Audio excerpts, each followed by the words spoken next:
I met with Gore Verbinski. I went to his studio and he showed me all these incredible images of an armadillo, but all black and white, and and these incredible creatures of the desert. And being Australian, I love an arid landscape, and I was totally transfixed. I thought, this is amazing. And then once he said Johnny Depp was attached, it's a no-brainer. I mean, he's brilliant.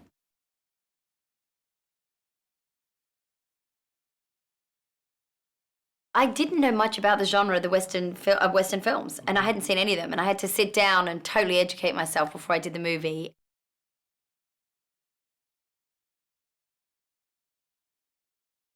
Gore is so specific about what he wants, and he's so, he had the movie so clearly in his head that it was really easy. And we talked about voices, and in the end, I sort of imagined if Clint Eastwood and Holly Hunter would have a love child, that voice would be Beans. And yeah, and Gore, and when I first came onto the movie, Gore had already, prepared a little visual for me, and Beans was already, very stiff character, walking a certain way, very no nonsense, and I already knew who she was. He had created her in his own imagination before I even showed up. So, to be honest, I just stepped into his boots. I didn't really, create it from scratch.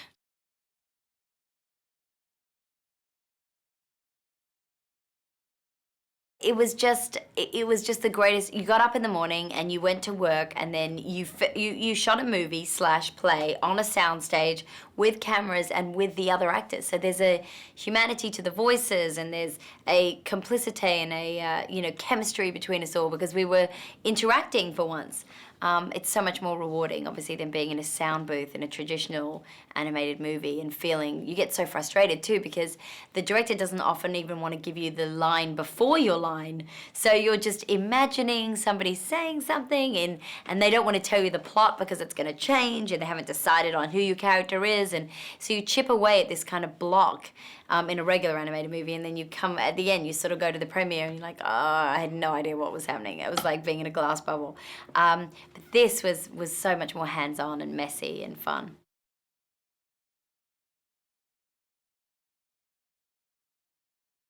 What I found just visually when I saw the movie so incredible was it felt like it was a three-dimensional movie, because it just, the fur on the creatures and the wind and the stars and everything, all the images were just so, it was just so brilliantly done. I mean, the animators are incredible too.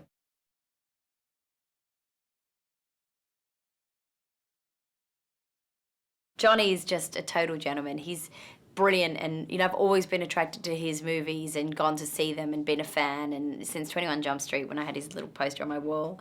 So for me, it was just it was a total thrill to work with him, and he really is, the way he approaches his work is so different from anyone else, and he really does make really interesting emotional choices within the scene and surprise you with a little mannerism or a tick. And every time he does a take, it's different. And so it's like watching, an amazing car changing gears on a racetrack. You're just blown away by how smooth it is.